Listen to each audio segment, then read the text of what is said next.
ನಮಸ್ಕಾರ ಗೆಳೆಯರೇ, ಇತ್ತೀಚೆಗೆ ಈ ಚೀನಾ ಭಾರತದ ಪರವಾಗಿ ನಿಲುವು ತೆಗೆದುಕೊಳ್ತಾ ಇರುವುದು ಅಚ್ಚರಿಯ ಸಂಗತಿಯಾಗಿದೆ. ವಿಶೇಷವಾಗಿ ಈ ಡೊನಾಲ್ಡ್ ಟ್ರಂಪ್ ಅಮೆರಿಕಾದ ಅಧ್ಯಕ್ಷರಾಗಿದ್ದಾಗ ಭಾರತ ಮತ್ತು ಚೀನಾ ಎರಡನ್ನು ವ್ಯಾಪಾರ ಯುದ್ಧದ ದೃಷ್ಟಿಯಿಂದ ಒಂದೇ ಅಂತ ಪರಿಗಣಿಸಿದ ನಂತರ ಚೀನಾ ಹಲವಾರು ವಿಷಯಗಳಲ್ಲಿ ಭಾರತವನ್ನ ಬೆಂಬಲಿಸಿದೆ. ಆದರೆ ಚೀನಾದ ಸೇನಾ ಅಕಾಡೆಮಿಯ ಹೇಳಿಕೆಯೊಂದು ಈಗ ಎಲ್ಲರನ್ನೂ ದಿಗ್ಭ್ರಮೆಗೊಳಿಸಿದೆ.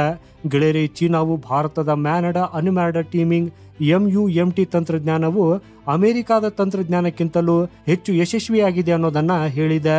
ಹಾಗಾದ್ರೆ MUMT ತಂತ್ರಜ್ಞಾನ ಅಂದ್ರೇನು? ನೋಡಿ ಗೆಳೆಯರೇ, ಭಾರತವು ಮ್ಯಾನಡ ಅನ್ಮ್ಯಾನಡ ಟೀಮಿಂಗ್ ತಂತ್ರಜ್ಞಾನದಲ್ಲಿ ಮಹತ್ವದ ಯಶಸ್ಸನ್ನ ಸಾಧಿಸಿದೆ ಮತ್ತು 2026ರ ಹೊತ್ತಿಗೆ ಇದನ್ನ ಸೇನೆಗೆ ನಿಯೋಜಿಸಲು ಯೋಚಿಸುತ್ತಿದೆ. ಈ ತಂತ್ರಜ್ಞಾನದ ಮುಖ್ಯ ಉದ್ದೇಶ ಪೈಲಟ್ ಇರುವ ಅಂದ್ರೆ ಮ್ಯಾನಡ ಮತ್ತು ಪೈಲಟ್ ಇಲ್ಲದ ಅಂದ್ರೆ ಅನ್ಮ್ಯಾನಡ ಶಸ್ತ್ರಾಸ್ತ್ರಗಳ ಡೇಟಾವನ್ನ ಸಂಯೋಜಿಸುವುದು.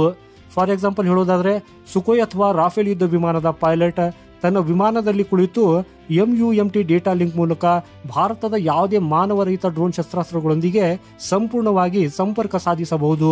ಈ ಡ್ರೋನ್ ಶತ್ರುಗಳ ಪ್ರದೇಶದಿಂದ ಸಂಗ್ರಹಿಸಿದ ಡೇಟಾ, ಕ್ಯಾಮೆರಾಗಳು ಸೆರೆ ಹಿಡಿದ ಚಿತ್ರಗಳು, ಈ ಎಲ್ಲಾ ಮಾಹಿತಿಗಳು ಪೈಲಟ್ಗೆ ಲಭ್ಯವಾಗ್ತವೆ.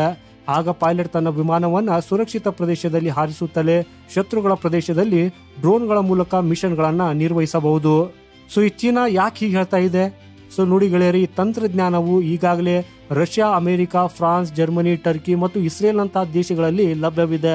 ಆದರೆ ಚೀನಾ ಈಗ ಭಾರತದ MUMT ತಂತ್ರಜ್ಞಾನವನ್ನು ಅಮೆರಿಕಾದ ತಂತ್ರಜ್ಞಾನದೊಂದಿಗೆ ಹೋಲಿಸಿ ಭಾರತದ ವ್ಯವಸ್ಥೆ ಅಮೆರಿಕಕ್ಕಿಂತ ಉತ್ತಮ, ದೊಡ್ಡದು ಮತ್ತು ವಿಸ್ತಾರವಾಗಿದೆ ಅನ್ನೋದನ್ನ ಹೇಳಿದೆ.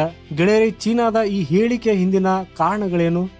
ನೋಡಿ ಗೆಳೆಯರೇ, ಈ ಅಮೆರಿಕವು ತನ್ನ ಅಪಾಚೆ ಹೆಲಿಕಾಪ್ಟರ್ಗಳಲ್ಲಿ ಇಂಥ ತಂತ್ರಜ್ಞಾನ ಬಳಸಿದ್ರೂ ಯಾವುದೇ ದೊಡ್ಡ ಮಿಷನ್ಗಳಿಗೆ ಅದನ್ನ ಉಪಯೋಗಿಸಿಲ್ಲ. ಈ ಯುರೋಪಿಯನ್ ದೇಶಗಳು ಸಹ ಅಮೆರಿಕಾದ ತಂತ್ರಜ್ಞಾನವನ್ನು ತಮ್ಮ ಯುದ್ಧ ವಿಮಾನಗಳಲ್ಲಿ ಅಳವಡಿಸಿಕೊಂಡಿಲ್ಲ. ಹಾಗಾಗಿ ಈಗ ಈ ಚೀನಾ ಇದನ್ನ ಬಳಸಿಕೊಂಡು ಅಮೆರಿಕಾದ ತಂತ್ರಜ್ಞಾನವು ವಿಶ್ವಾಸಾರ್ಹವಲ್ಲ ಅಂತ ಹೇಳುವುದಕ್ಕಾಗಿ ಯತ್ನಿಸುತ್ತಿದೆ. ಈ ಚೀನಾ ಭಾರತಕ್ಕೆ ಅಮೆರಿಕಾದ ಶಸ್ತ್ರಾಸ್ತ್ರಗಳನ್ನ ನಂಬಬೇಡಿ ಅಂತ ಹೇಳುವ ಮೂಲಕ ಪರೋಕ್ಷವಾಗಿ ತೈವಾನ್ಗೂ ಕೂಡ ಇದೇ ಸಂದೇಶವನ್ನ ನೀಡುವುದಕ್ಕಾಗಿ ಪ್ರಯತ್ನಿಸುತ್ತಿದೆ. ಅಮೆರಿಕಾದ ತಂತ್ರಜ್ಞಾನ ಅಷ್ಟೊಂದು ಪರಿಣಾಮಕಾರಿಯಲ್ಲ, ಹಾಗಾಗಿ ನೀವು ಅದರ ಮೇಲೆ ಅವಲಂಬಿತರಾಗಬೇಡಿ ಅಂತ ಹೇಳುವುದು ಈ ಚೀನಾದ ತಂತ್ರವಾಗಿದೆ. ಈ ಚೀನಾ ಸ್ವತಃ ತನ್ನ ಪ್ರಶಂಸೆ ಮಾಡುತ್ತಾ ತನ್ನ ತಂತ್ರಜ್ಞಾನ ಮತ್ತು ಶಸ್ತ್ರಾಸ್ತ್ರಗಳನ್ನೇ ಅತ್ಯುತ್ತಮ ಅಂತ ಹೇಳಿಕೊಳ್ಳುತ್ತದೆ. ಗೆಳೆಯರೇ, ಭಾರತದ MUMT ತಂತ್ರಜ್ಞಾನವನ್ನು ಹೊಗಳುವುದು ಕೇವಲ ಅಮೆರಿಕವನ್ನ ಹೀಯಾಳಿಸಲು ಮತ್ತು ತನ್ನ ತಂತ್ರಜ್ಞಾನವನ್ನ ಪರೋಕ್ಷವಾಗಿ ಶ್ರೇಷ್ಠವೆಂದು ತೋರಿಸುವುದಕ್ಕಾಗಿ ಒಂದು ಸಾಧನವಷ್ಟೇ. ಒಟ್ಟಾರೆಯಾಗಿ ಗೆಳೆಯರೇ, ಚೀನಾದ ಈ ಹೇಳಿಕೆ ಭಾರತದ ತಂತ್ರಜ್ಞಾನದ ನಿಜವಾದ ಪ್ರಶಂಸೆಯಲ್ಲ, ಬದಲಾಗಿ ಇದು ಅಮೆರಿಕದ ಮೇಲೆ ರಾಜಕೀಯ ಮತ್ತು ತಾಂತ್ರಿಕ ಒತ್ತಡ ಹೇರುವ ಒಂದು ತಂತ್ರ. ಭಾರತ ಮತ್ತು ಅಮೆರಿಕದ ಸಂಬಂಧಗಳು ಬಲಗೊಳ್ಳುತ್ತಿರುವ ಸಂದರ್ಭದಲ್ಲಿ ಈ ಚೀನಾವು ಭಾರತವನ್ನ ತನ್ನತ್ತ ಸೆಳೆಯುವ ಅಥವಾ ಈ ಸಂಬಂಧವನ್ನು ದುರ್ಬಲಗೊಳಿಸುವ ಪ್ರಯತ್ನ ಮಾಡ್ತಾ ಇದೆ ಅಂತ ಹೇಳಬಹುದು. ಗೆಳೆಯರೇ, ಮಾಹಿತಿ ಇಷ್ಟವಾದರೆ ವಿಡಿಯೋನ ಲೈಕ್ ಮಾಡುತ್ತಾ ಕಮೆಂಟ್ ಅಲ್ಲಿ ನಿಮ್ಮ ಅಭಿಪ್ರಾಯವನ್ನು ತಿಳಿಸಿ. ಸಿಗೋಣ ಮುಂದಿನ ಮತ್ತೊಂದು ಅಪ್ಡೇಟ್ ಒಂದಿಗೆ. ವಂದೇ ಮಾತರಂ, ಭಾರತ್ ಮಾತಾ ಕಿ ಜೈ.